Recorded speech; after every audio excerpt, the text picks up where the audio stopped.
this episode, we are flying high as I'll show you my preferred method for checking on my farm from above. We'll also check in on the tractor up at the implement dealer to get an update on the repairs. Being my only tractor and with planting season coming up in just a few short weeks, it has to be ready or my entire crop growing season could be at risk. All that and more on this episode of Suits to Boots. This is a paramotor. It's just a giant backpack you wear with a big old fan on the back. And then I have a parachute that I have above me. So first step is to just do pre-flight checks and just make sure that everything's looking good on the paramotor. Everything's solid. The spark plug wire is solid. Intake filter is solid. Fuel lines look good. There's no leaks, no breaks. The net is solid. The cage is solid. We'll check the straps. Make sure all that looks good. Check our safety clips. Those look good. We got to check our wind and then set the wing where we want it.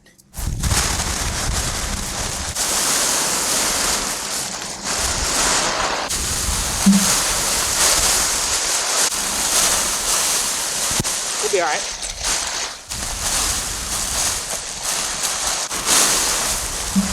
All right. That's set. I should be able to run and just take off right into the wind. It's been a while since I've flown, so hopefully this goes well. That should let me fly right there for probably, a good half hour at least. Okay, here's that. Okay, so first thing we gotta do is make sure it runs good and is all set to go. So we're gonna flip the switch on, throw it on our back, and fire it up and make sure it's all warmed up and accelerating. But we gotta blow some fuel through the line first. All right, now she's primed. Is it bad that I just got a little lightheaded from blowing and got stars in my eye? A lot of people ask how much it weighs without fuel. I think it's like 47 pounds, so it's not bad. There we go.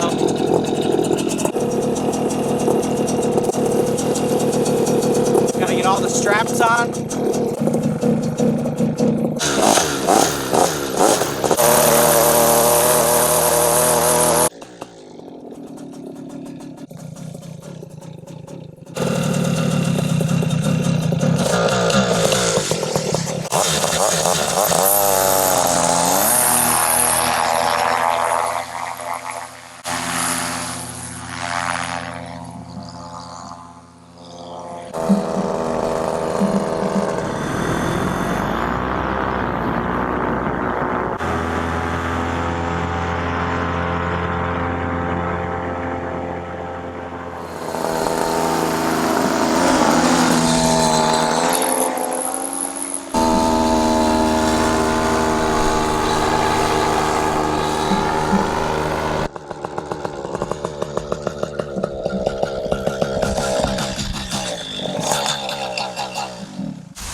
Awesome. I love flying really low, especially in the Midwest when the corn is at full height in the field and I just cruise the top of the corn. It literally feels like being a bird. It is the closest thing possible to actually being and flying just like a bird would fly. So how did I learn to fly? Well, I took training down in Florida. Me and a buddy who got me into it, we both went down to Florida with our families and spent 2 weeks training. You don't even have to have a license to fly, but I think training is obviously necessary, although not required. Is it safe? If you think about it, if you were in an airplane and the airplane was going down, what would you want on your back? You'd want what I fly with, which is a parachute. So essentially, I'm already in the thing that saves people from plane crashes. I'm already in it. I'm flying it. I fly a wing that you can't really do a lot of crazy stunts with, but it really has a very limited chance of collapsing. It's designed to just stay open. All right, so I just got a call. Oh, they just left a message. This is the implement dealer where they're fixing the tractor. Let's see what they have to say. They're working on your tractor. You could maybe just unscrew that coupler for the case strand so we can match it up so we know which one install on your tractor. That'd be great. Any questions, just give me a call. All right, so they're working on my tractor. If you haven't watched the full tractor tour, I'll put the link below. You can do that. But they're working on my tractor and they're doing a bunch of work to it. One of the things they needed to do was put a case drain on it, which I guess it's for the hydraulics for the planter. I don't know, it does something with the fluid, and so it needs one. But the actual fitting is on the planter, so we got to take that off and drive it up to them. So I got some wrenches. I'm assuming one of those will work. And now I got to figure out what's the case drain. I really don't know. Got a bunch of zip ties on here holding these together. Now, there's some lines that are going down in there. Okay, that's some kind of, that could be it. No, I don't know what that is.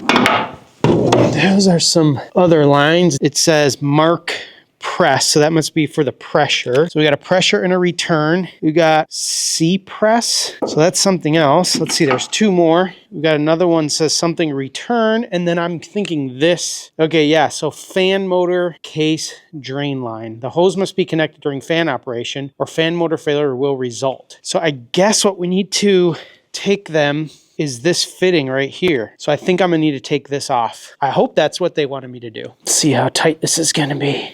Nope, this isn't the right tool for this. Let's just try it one more time with this one. Maybe it's not on there too tight. Nope.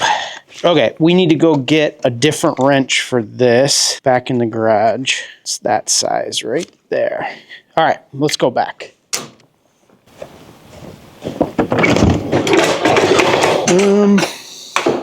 Could be that. That seems a little bit too big, but it's close.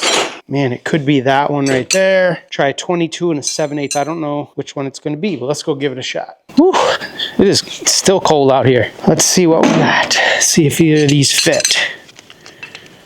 Oh, look at that. We got a fit. Let's just check the 22 as well. Ooh, that's even more of a tight fit. And it's a longer wrench, I think, so use that one.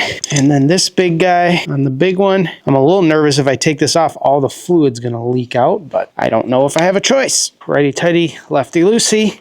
There, that wasn't too on there too tight. So if we take that off, is the fluid gonna pour out? Nope, perfect. So we got to run this up to the implement dealer because they need to know what fitting this is to be able to put the other fitting on the tractor to plug it into. So let's go do that. So what are some of the other things they're doing to the tractor? They are narrowing the wheels, the tires, because they're sitting out too far for my planter. They're putting a power port, I guess you'd say, on the dash for the planter monitor, which tells me what's going on with the planter as I'm planting. But that needed power, so they're putting that in. I feel like there was some other stuff they were doing. Oh, there was just a couple. There was like a leak on the fuel tank. It just was like a rubber thing. They were putting a new fuel cap on the fuel tank. Just a bunch of little stuff. I could have done some of it or at least tried, but I was so busy trying to get the planter ready that I just didn't want to mess with it. So especially with the wheels, the tires, they're fluid filled. So they have so much weight to them that there's no way I could have moved them, even if I could have jacked the tractor up. And they were pretty rusty on the axle. So it would have taken a lot of work to move those wheels. So I just decided to have the implement do it and take care of it. Because we are getting close to what could be planter season. I'm thinking depending on the weather, in 2 to 3 weeks, we'll be planting. And I have never even hooked up the planter to the tractor yet, as far as like a full hookup. One other thing we've got to figure out soon on the tractor planter setup is right now when I hook the planter up to the back of the tractor, it's pointing down. It's like tilted down, which means I need to raise the hitch point on one or the other or both to be able to be level. Because they say, I think you should be pretty much level or maybe even a touch high so that all of the planter parts work correctly in the ground. All right, so I'm just gonna run this inside and give it to them so they have it, and I'll be right back.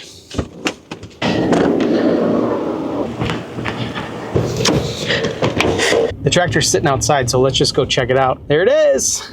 He said they got the wheels moved in, so now it's like in skinny mode. Look at that. All right, let's go take a peek.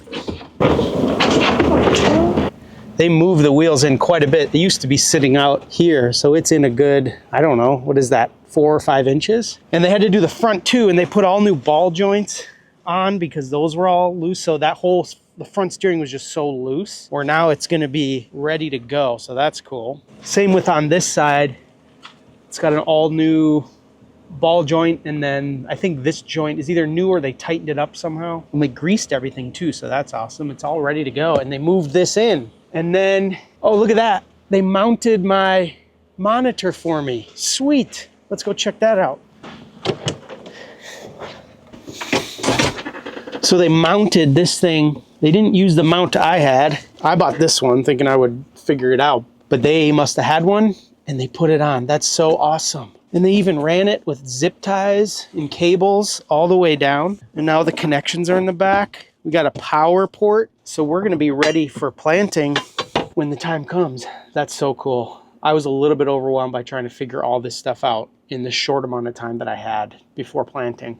So we can be watching this monitor while we're planting, and it's going to tell us everything that's going on with the different rows and spacing and all of that stuff. I have no idea how to use it yet, but we're going to figure it out. All right. So that's awesome. They also put a new cap on the diesel tank that had broken off, so that's nice because water was going to be able to get in there. And somewhere in here, they're going to put a case drain. I don't really know where it even goes. Wherever the hydraulic fluid goes will be another port, maybe right there. We'll see what they do. But that's it. This thing's going to be ready to plant. So awesome. Follow us as we share with you all the ups and downs of becoming new farmers in a modern world as we go from suits to boots.